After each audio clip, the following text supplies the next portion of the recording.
Winter is a beautiful time. Everything retreats, everything rests and prepares for the summer ahead.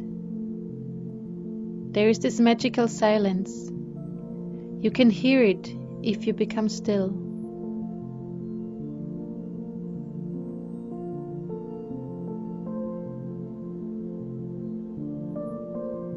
In summer, we are active and full of life.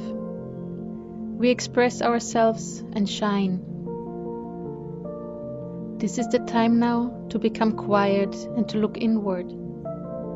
Reflect on your accomplishments, enjoy the peace and time for yourself, and make new plans for the spring. I love winter, with its beautiful coat of snow and the dance of sunlight in the fallen crystals. But I also struggle in this cold time. What seems so easy in the summer is a real challenge for me in the winter. It is hard to stay grounded and centered. But over the years, I developed my own ways to stay connected to Pachamama, our Mother Earth. We are like wandering trees. Our green friends are connected to the earth permanently by their roots. We humans got the ability to walk the earth. We don't have to stay at the same spot our whole life, like trees. But we need the energy from the earth as well as the energy from the sun. I love the picture of humans as wandering trees. Trees as well need the nutrients from the earth and the light of the sun. We are no different. Being grounded means that we are connected to Mother Earth. We don't have physical roots. That's why we have to root ourselves consciously and on a regular basis. If we don't do this, we get stressed and unbalanced, and eventually we fall sick. In summer, I love to walk with my bare feet, but that is impossible in the winter. But I found other methods to ground myself. Simply by being in nature, feeling the wind and the sunlight in my face, I can connect to Gaia or Pachamama.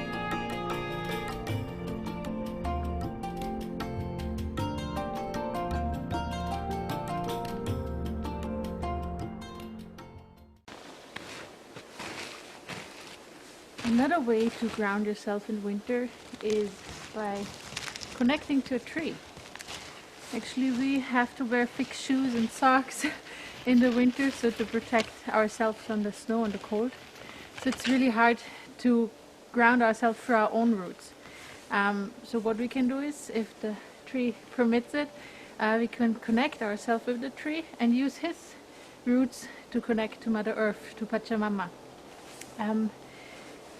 Connecting to a tree is not just touching him or thinking that I'm connected. We can really connect ourselves with a tree energetically. We can connect from our third chakra, our fire center, to the tree.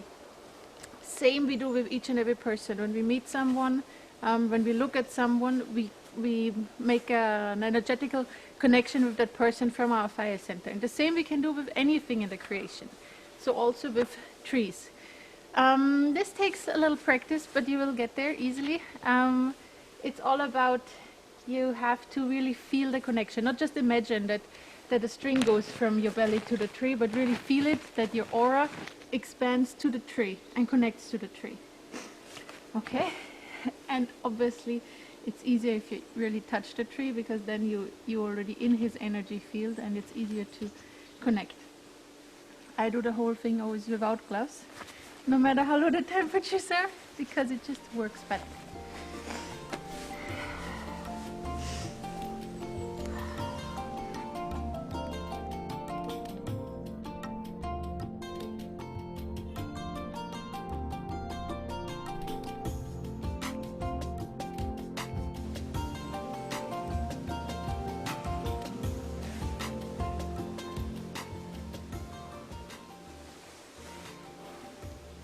So you connect to the tree through your fire center, and then you can use the tree's roots to connect to Pachamama, to Gaia, to Mother Earth. And when you think it's time to let go of this connection again, you bring back your energy fully in your center, and you thank the tree, you thank Pachamama, and you go your way.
nature actually provides everything we need to ground ourselves in winter as well. Especially the root vegetables, so the winter vegetables, are very good to eat in winter. Those root vegetables contain a lot of earth energy. They grow right inside the earth, inside the dirt. So they store this energy, and when we eat those vegetables, we bring this earth energy inside our body. And this is how we can ground ourselves very simply. So incorporate those vegetables in your daily diet as often as you can. It really makes a huge difference. Not just in winter, also if you feel stressed and unbalanced in the summertime, these root vegetables will bring you back to the ground. Another cool thing is curcuma, or turmeric in English. In Hindi it's called haldi. This is this yellow root. Almost everyone knows it by now. It's really magical. It has so many good properties. In the Indian kitchen you use it in each and every dish actually. It's important that you use it with black pepper. So whenever you use haldi, there should be black pepper as well. Haldi is very hard well, the nutrients are very hard to absorb for the body. So if you put black pepper, it makes it easier for the body to absorb the good nutrients. So always combine with black pepper. And also very important, you always have to cook it. You cannot eat it raw. I've seen it now in Europe. You get it as like capsules filled with haldi, which you just swallow. It's too much for the body because there it's the raw haldi inside and it goes straight into the stomach, and it's very hard to digest that way. So it always has to be cooked. So one of my favorite things to do in the winter is to make golden milk. I make it with soy milk, but you can use any other milk. I would suggest the plant milk. So I also sometimes use oat milk or rice milk. When you buy soy milk or any other milk, always see that there is no sugar added inside. All these plant milks, they're already fermented before they come into the packet. That means they're already a little digested, and that makes them sweet by that already. So if you make soy milk or oat milk by yourself at home, it will never be that sweet like the packed one because you don't do the fermentation process at home. So you just take some milk, make a small cup now, and you put a little haldi.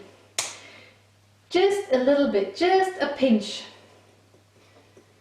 And this you boil. It's very important that the milk boils.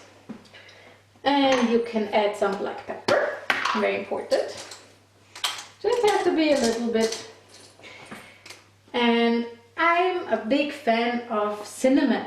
And cinnamon is also one of the spices which really ground us in the winter. So I always put a lot of cinnamon in my golden milk. Another cool thing is cardamom, also something from India. Just gives it a very nice sweet taste and a little oriental taste. And the whole mixture you boil, and when it's boiled, you enjoy it.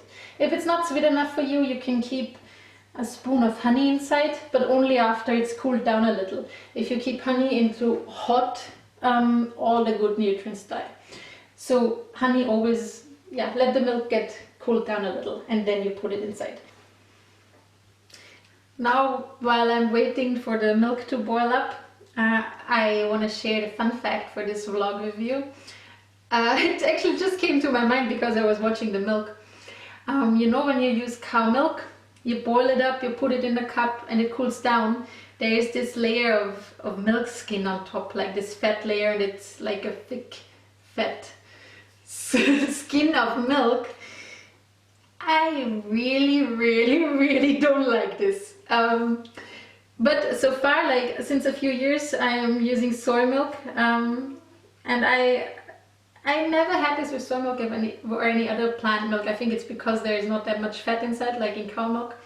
But I remember back when I was small, and my grandma liked making hot chocolate for us, and then there was always this thick skin on top, and you had to work through the skin before you came to the delicious cacao.